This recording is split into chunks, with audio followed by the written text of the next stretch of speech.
kokiem strādāt, pērsi, tagad tu vasoli pašņi, kas būs tālāk?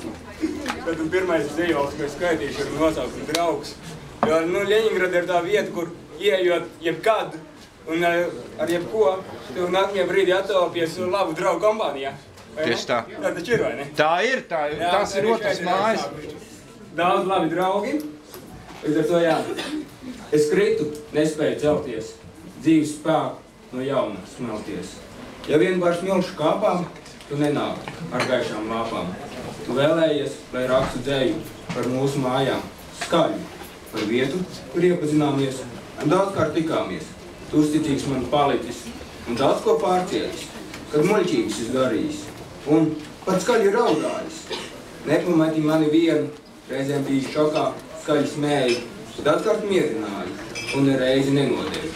Kad nevēlējos tevi redzēt, to aizvien liki, tevi dzirdēt un aizmirstības izrāvi, realitātei pievērst. Es pateicīgs tev esmu bijis, un vēl tāds aizvien palicis. Par draugu tevi saukšu ilgi, līdz aizrauc mani kaut cēlni. Nu jā, tad nākamais dzīvals būs burvības mūžība. Dzirnekļu pavadienas mežā neprātu vērtni, kosmosa šūpuli, asins mākoņu stērpi. Saltas vibrācijas, saules siltums slādz, zemes kodolu, uguns sārtā pārvērš. Līdz viss sabrūk un iekrīt tukšumā, violetā vientulības caurumā, pilnā ar cilvēkiem apstulbušiem, verdzības dēļ novārgušiem, dabas garšu zaudējušiem, un zemes mādzes ceļu noklīdušiem, viegli pagaist acu priekšā koka lapa. No iedomu pasaules kapa mala tapa, stingzinājums, ka zaudēšu burvīgu, acu dzīvlēs prasto mūžību. Mūžam zaļš, kuru es uzskatu arī par savu no labākiem darbiem. Jau pacelieties, mani draugu putni, un paveriet tās mākoņu gugas vaļā.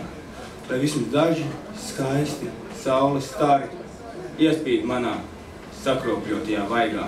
Lai manīgs prieks pārņemt trauslot vēstuli un aizved uz ozolkoku mežiem, kur stinguma augstie krampļi pāriet no krūtīm uz laiku plūsmas ratiem. Liekot to ritiņu gaitai, sasaukt lāstakās, taisītām no pagātnes atmiņu pilēniem. Cirvis iestarējis kādu koka traupjajām izdā, dzīslojums no tā zarjām pāriet uz maniem sarkanījiem vēnu labirintiem. Atcāk riņķot asinis un laiks, saplīst pulsiņas stiklas, sašķeļās ar katru cirtienu pasaules laušas. Bailes. Kad es siltā mierīgā vakara peldē, malks krauklus gar galvu pārlido, ar ķērtienu, kas intuīciju saldē un prātā ezera ūdeni saduļķo. Caur ķermeņa šūnām traucas spēcīgs brīdinājums zvans, kāju pirksti, krampjaini ir taustas pēc zemes un kaklā iesprūdis mans, cik skaļi domātais. Palīgā ar pēdējo gribu vēl tiekties ārā no ūdens kapas sniegties, kas kalpos par mūžīgo gultu. Labāk iešaujiet sirdī karstu gultu, lai uguns un ūdens cieņā mirstu, nekā pie mošķiem lejā nirsta. Smadzenes ir jau samierinājušās, un ķermeņa daļas ir skārpījušās, pēc dzīvības pamazām norims, un bailes kopā ar tām nogrims. Līdz atceļas ezerā viļņi, kas cerības gaišas ir pilni, pāri tiem viegli slīd ūdens meita, kas burvībā spīd. Tā rauj mani ārā no dzelmes, no ledainās ūdens gultas vēlmes. Un viegli tās skaisto ceļu, protās maids, es galvu augšā ceļu. Pēdējiem spēkiem tev pār rūpām veļu. Paldies, vai iemācīsi, paldies man. Pavedinātāji.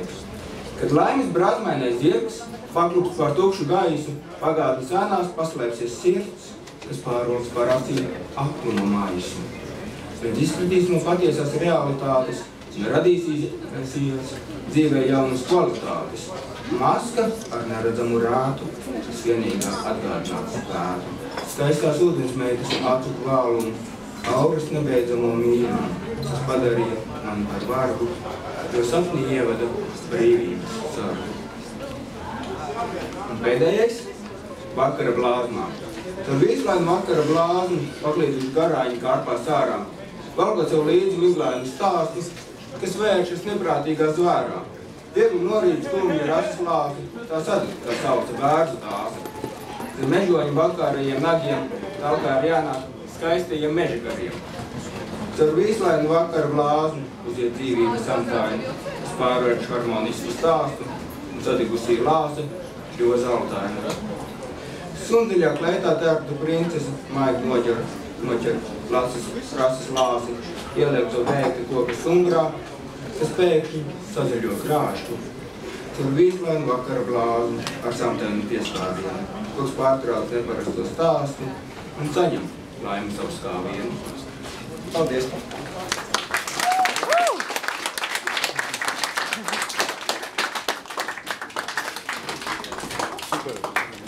Māc, Galit!